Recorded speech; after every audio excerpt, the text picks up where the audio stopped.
Hello, my name is Virgil Stucker. I'm the Executive Director of Cooper Riis. Basically have been since June of 2003. I'm welcoming with this video both new staff and new residents to Cooper Riis. In a way, welcoming you to a journey that I'm hoping will add meaning and fulfillment to each person who joins this community. I'm going to tell you a little bit about my own journey, and then I would like to get to the point of talking about the 6 key factors that we need to be paying attention to in order to make sure that our therapeutic community is always operating at its best, is always doing its best to help both our residents achieve better functioning, a sense of fulfillment in life, and also the ability to sort of ride out the rough bumps that still may be in the road ahead, and also to try and assure that the experience for staff within this community brings them a greater sense of fulfillment, a greater sense of meaning, a greater sense of mission. Because no one signs on to be at Cooper Riis just to get a job. It's a mission. And no resident comes to Cooper Riis just to have an easy experience. All are joining a journey which has its challenges and also its meaning and good outcomes for all. My own journey began in March of 1975, when I joined my first therapeutic community. Yes, that's 39 years ago. I joined a therapeutic community in Massachusetts named Gould Farm. Gould Farm just this last year celebrated 100 years as a therapeutic community, continuously focusing on trying to meet the needs of individuals with mental health issues. So I joined in March of 1975. I actually thought I was only going to stay for 3 months. I actually stayed 14 years. About a year after I first joined Gould Farm, my wife-to-be, Liz Otter at that point, was a volunteer with a German Peace Corps type organization, and she came to Gould Farm offering service as a special education teacher coming to this country for a journey, the end of which she did not know until she arrived. She arrived in March, and actually it took me until April to ask her to marry me. And in my journal at that point, I indicated that my sense was that our destinies would be entwined and that we would do our best to try and develop therapeutic communities, not only in the work at Gould Farm, but in work beyond. And in fact, our life has unfolded in this manner. So, we were married in August after she arrived in March. And then we took off for a side journey, went to Germany for a year, and that's where our oldest son Dominic was born. And while we were away that year in Germany, it actually gave me an experience that has helped me to understand even more acutely some of the challenges that our residents face when they come to Cooper Riis. Frankly, aspects of that first year in Germany were overwhelming for me. Being a new husband, finding out soon that I was going to be a new father in a foreign country with the inability to even walk down to the store at the corner and buy an apple, I fell apart. Absolutely overwhelmed by the circumstances that were in front of me. I found myself in a hospital. Found myself taking medications that I think probably helped me through the anxiety of the moment, but after a while, basically left me in a cloud, and I was uncertain about how to proceed. But I did proceed, and within a few weeks returned to our new home in Germany. We had our son Dominic, and our life continued to unfold. That moment, though, helped me understand the power of experiencing overwhelmed emotions. That moment helped me understand that where but for the grace of God and one's sort of conditions, any of us could be either a resident or a staff member at a place like Cooper Riis. Any of us could need recovery, and any of us could end up being in that staff role, helping those who are with us as residents to achieve recovery. So we went back to Gould Farm, actually, and there I had the opportunity to open Gould Farm's Boston programs. As I first joined Gould Farm, I was what we call at Cooper Riis a lodge advisor or a hall advisor. It was called a house parent back then. Over about 14 years, I went through basically all of the roles at Gould Farm and learned during that process the absolute power of community, therapeutic community, which can help sometimes even the most disengaged, diseased person, as it were, to begin to re-engage, to find a way forward, a way toward recovery and reintegration into life. I saw magnificent recovery stories unfold. During that time, our son Dominic was joined by 3 other children, Christoph, Heidi, and Stephanie. They grew up in therapeutic community. Here at Cooper Riis, we all know that there are also children in the community. They add a lot, and I'd like to add a story that shows you what they can even sometimes add. Our son Christoph, when he was a tyke about so tall, was looking at the world around him. At that point, about half of the members were people who were recovering from mental health issues.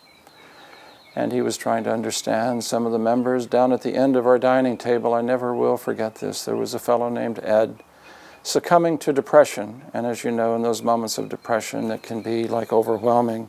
And the whole body, the whole physique takes on the depression. Well, Christoph couldn't quite grasp why this person, who was otherwise someone quite engaging, was so depressed, head down, and seeming sad. So what did he do?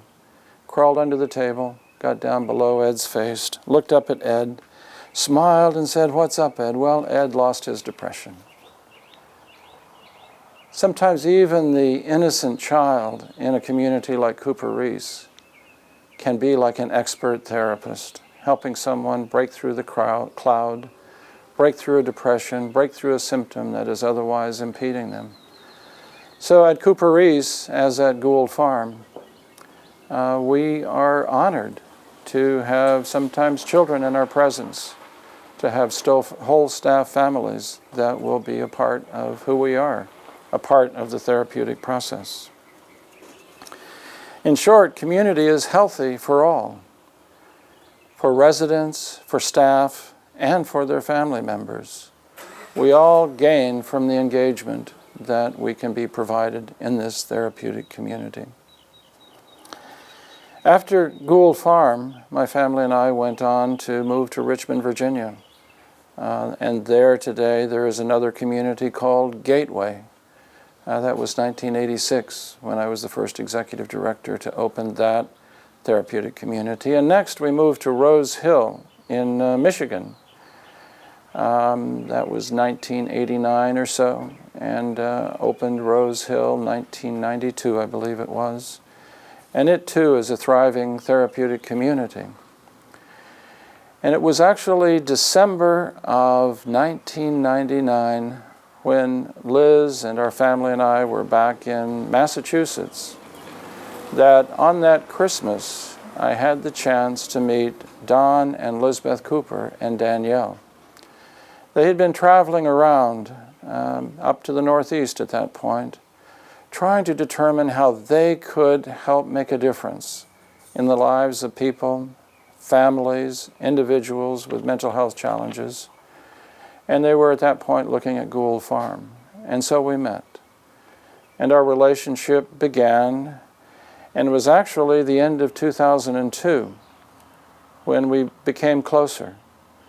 Around this concept of Cooper Riis, they had been carefully working forward with the idea of creating a therapeutic community in North Carolina that would embody the best of all available, the best of science and the best of therapeutic community. And they invited Liz and me to join them, with the thought in mind that together, with the staff, with the incoming residents, that we would build a therapeutic community that could make a difference in the lives of hundreds of individuals and of the families of those individuals who would come to us as residents. And so now, as I speak, we're over about 750 people who have come through Cooper Riis and who have benefited. So, Cooper Riis, a dream come true. As I speak, it's June 2014. In 3 days, we will be 11 years old. The magnificent and inspiring recovery stories that we've experienced in those first 11 years lift us, sometimes even on the days that may seem dark and may seem burdensome. We know that our work is worthwhile. We know that our residents can recover, and that together we can move forward. Cooper Riis is an effort to combine the best of science with the best of therapeutic community. You know, for a while, it had been thought that in the mental health world, the best of science might be sufficient. The best of science for a while was an effort to try and find sort of the perfect pill that could make everything okay. The best of science for a while was to find the best of psychotherapy. The best today of neuroenhancement approaches such as neurofeedback. The best of nutrition. Well, all of the bests on their own, we now know, are insufficient. There is no pill that's going to give someone a friend. There's no psychotherapy that's going to give someone all of the answers. But science can open the door to restoring relationships, which are the key to the recovery process. Now let me pause there for a moment and focus on relationships, because indeed they are the building block of community. Consider for a moment this concept of mental illness. Actually, at Cooper Riis, we talk about mental health challenges. Because mental illness is not like a disease where there's a pathology and there is a specific reason that you can find for that mental dis-ease. You know, it's not like a cancer where you might find a tumor. To have a mental illness and to have a diagnosis comes after a psychiatrist and other mental health professionals may look at one's collection of symptoms and determine that, well, yes, one may have 5 of 7 or 8 symptoms, and given those 5, one has a diagnosis. And that can be helpful. I'm not diminishing that at all. But the diagnoses are many and can become confusing in themselves. Yes, as we try to seek understanding, we also know that it has its limits. But consider for a moment what a mental health challenge actually is for most. The way that I see it is it's the loss of relationship. The person who has a mental health challenge often loses relationship with family, with friends, with community, and sometimes even themselves. They'll sometimes lose their personal narrative. The consciousness is sometimes not even recognized as one's own. It can become fractured or disintegrated to the point where thoughts may come to the person as words or as visual representations, as hallucinations. And in that confusion, the person becomes disengaged, diseased, frightened. So what is Cooper Riis? It is this nurturing community which can help each incoming resident to begin to re-achieve relationships. Yes, the best of science can help to control some of the symptoms that may make the community sort of inaccessible to them. That is, a symptom can sometimes cause such paranoia it's difficult for the person to sort of pierce through that paranoia and engage. So the best of science helps to set the stage, as it were, helps to give the possibility of community. But within the community at Cooper Riis, residents and staff come together and offer nurturing and support, real relationships, a real sense of community. In fact, our residents, after the experience here, tell us that the number one thing they experience is a restoration of the sense that they belong in the community of which they are a part. They also tell us that they re-experience what it means to have a purposeful life. When they wake up in the morning at Cooper Riis, they know that the world needs them. The community work and service group calls. They need to help in the gardens, help in the kitchens, help in the community service, help in many ways to contribute to the life that they are a part of. And furthermore, the science that we provide helps to empower them, helps to give them the strength and the knowledge that are needed, not to be overwhelmed by symptoms, but to have power over them so that their process of re-engagement can continue. So yes, here we are, and as I speak, again, I'm speaking to new staff and to new residents. I'm welcoming each of you into this amazing therapeutic community process. What we have between staff and residents are role differences, not real differences, but differences in what each brings to the community and what each has as a role within the community. Residents join us with the hope that they can benefit from this experience and achieve a level of sustainable recovery. Staff join us because they are hoping to achieve meaning and mission in their own lives in providing the benefit to residents in their recovery. Together we are a community. As you experience the Cooper Riis community of which you're becoming a part, you'll see that real relationship occurs. We walk with, dine with, work with, recreate with. We are with one another in real community. As staff, here are some of our challenges. Some people talk about the glass half full or half empty. Well, as a staff person, you have to look at this glass, which is not even nearly half full. And you have to have the ability to believe that it's almost overflowing. As a staff person, part of your job is to believe in others, sometimes even when they don't believe in themselves on any particular day.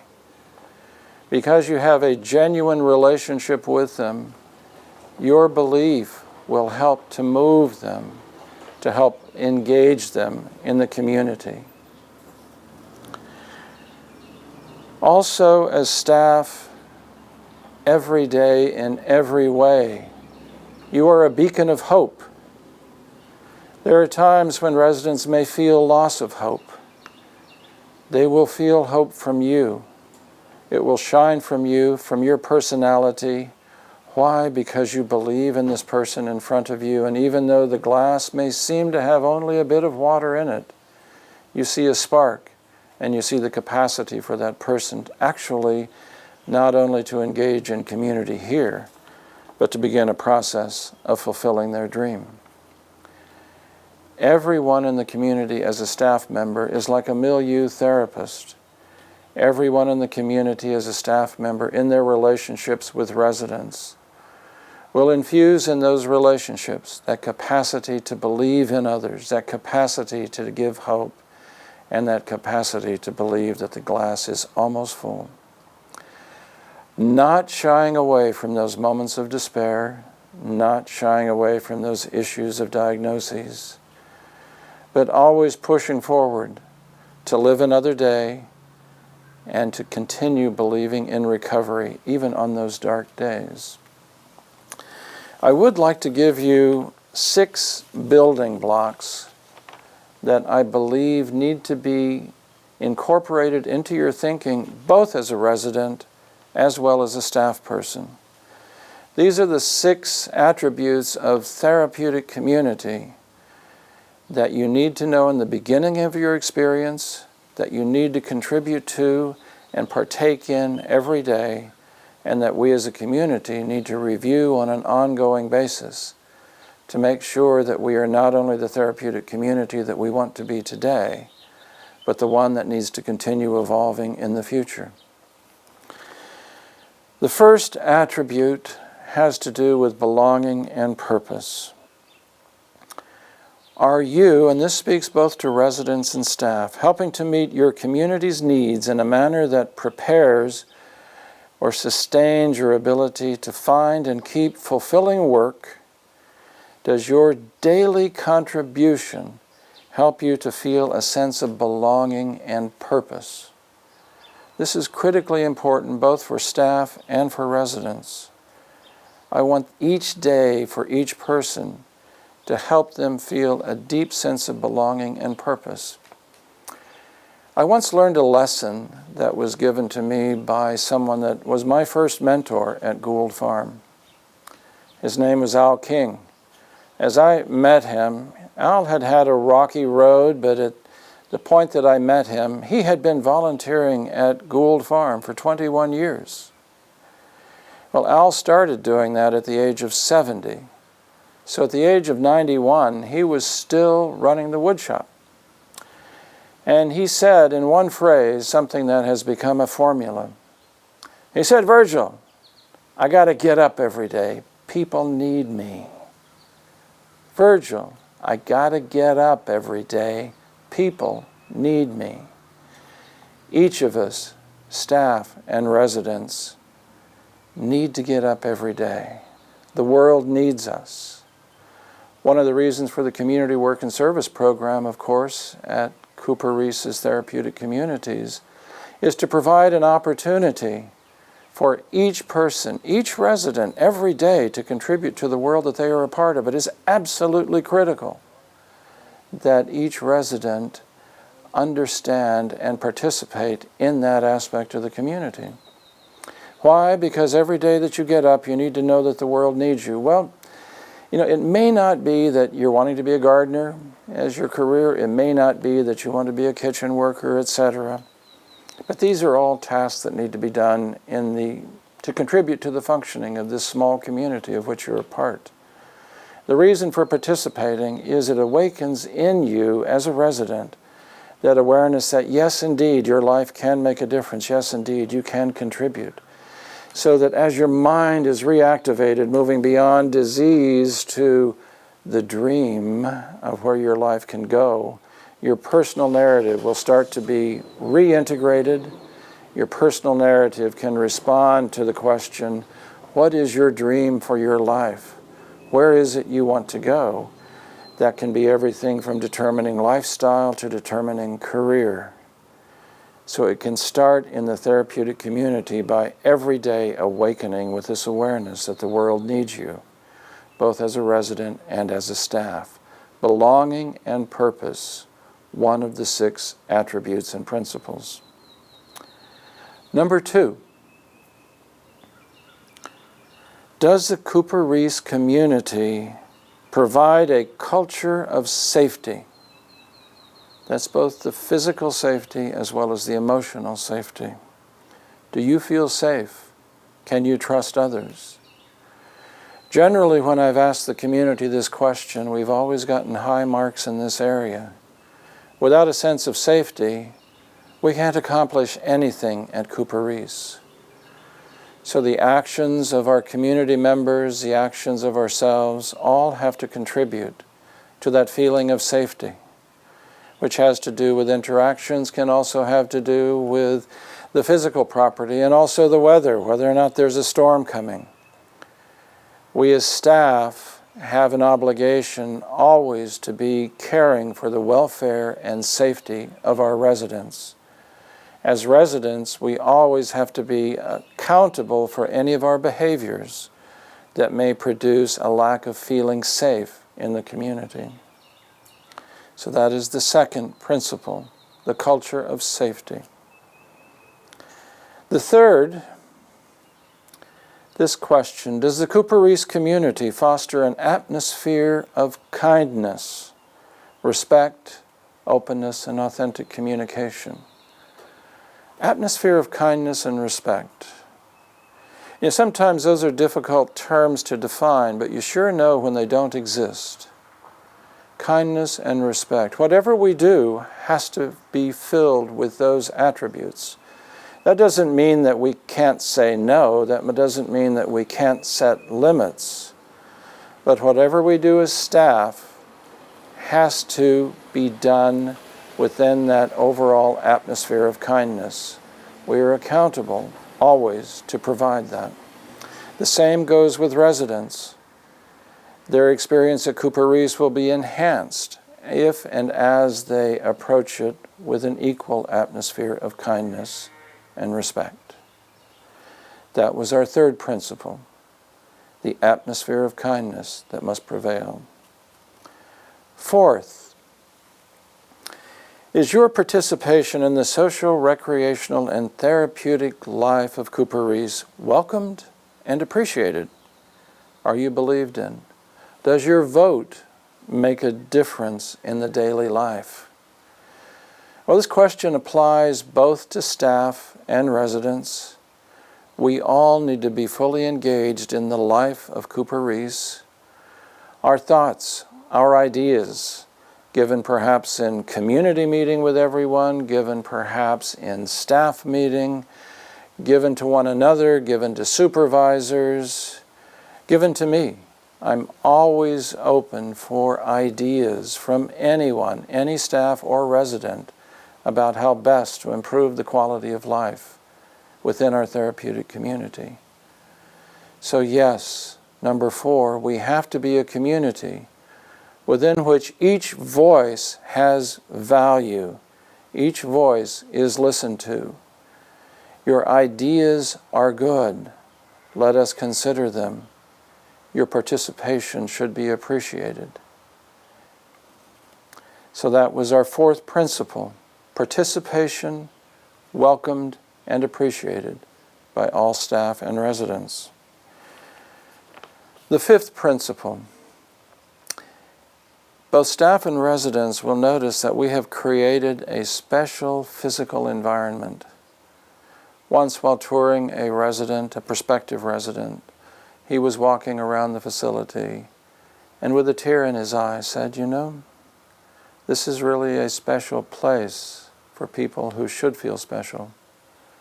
The environments he had been in had not been environments that had helped him to feel special. The Cooper Riis environment does. It reflects back to both residents and staff that they're special. The whole environment reflects back to them that sense of welcoming. This whole physical environment is also designed to help staff and residents to feel at home. And we must from time to time also measure whether or not we are all feeling at home and at ease within this environment that has been constructed for our therapeutic community. So that is the fifth principle, feeling at home and at ease within the Cooper Riis physical environment. And the sixth principle has really to do with mutuality.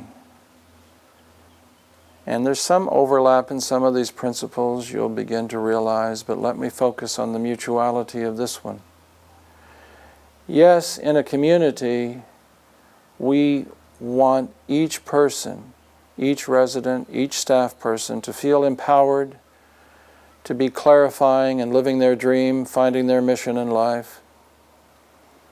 At the same time, we want to emphasize the importance of empathy. What is empathy? Empathy is that ability to try and stand in someone else's shoes, to try and see the world from their perspective. And as you do that, you feel their pain. You share their pain. Whether staff or residents, we reach out to one another in mutuality. Residents helping residents, staff helping staff, staff helping residents. That mutuality, that sharing, is a bedrock principle of this community. So that was our principle number 6. And as you've seen me go over these principles, you've also seen a document that I use occasionally to measure the strength of our community. So you'll see this document again, as from time to time we take stock in the therapeutic community that we have to assure that each of the 6 attributes is strong and getting stronger, to find the ones that need support and focus on them, to find the ones we're excelling in and to appreciate those. All of that gathers the voices, creates further engagement into the success of the therapeutic community. So that's the end of most of my words to you. I welcome you again to this therapeutic community.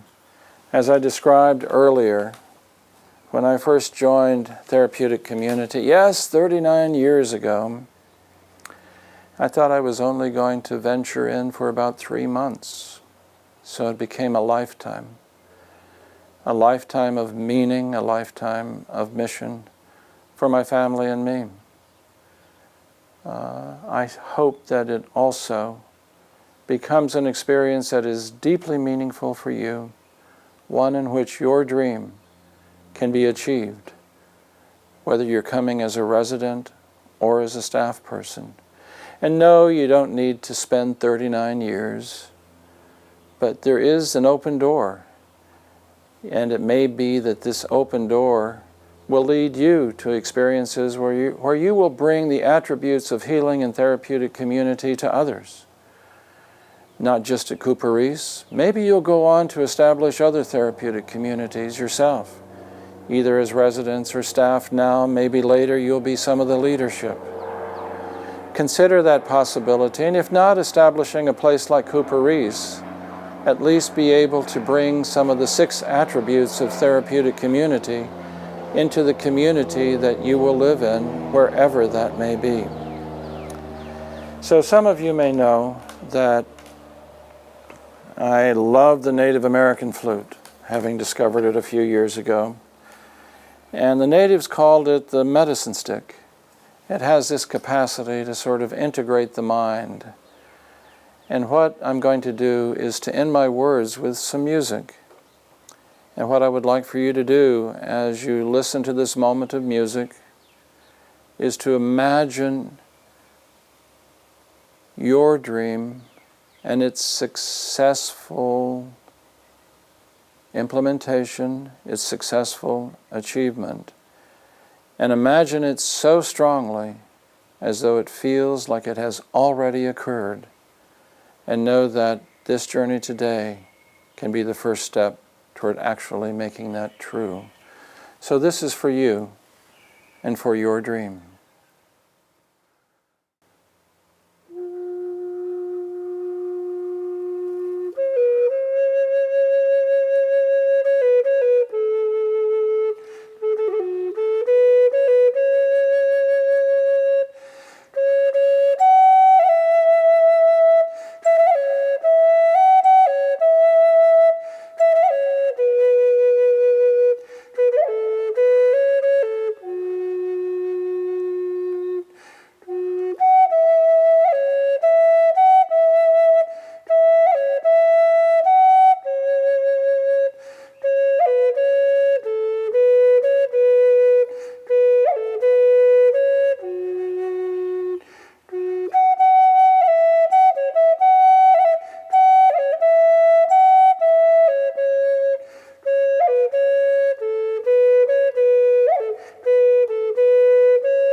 Thank you for letting me be with you for these moments.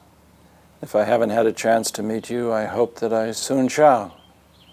Again, I welcome you to the Cooper Riis experience and hope indeed that it will be the fulfillment of the dream that you have just imagined for yourself. Thank you.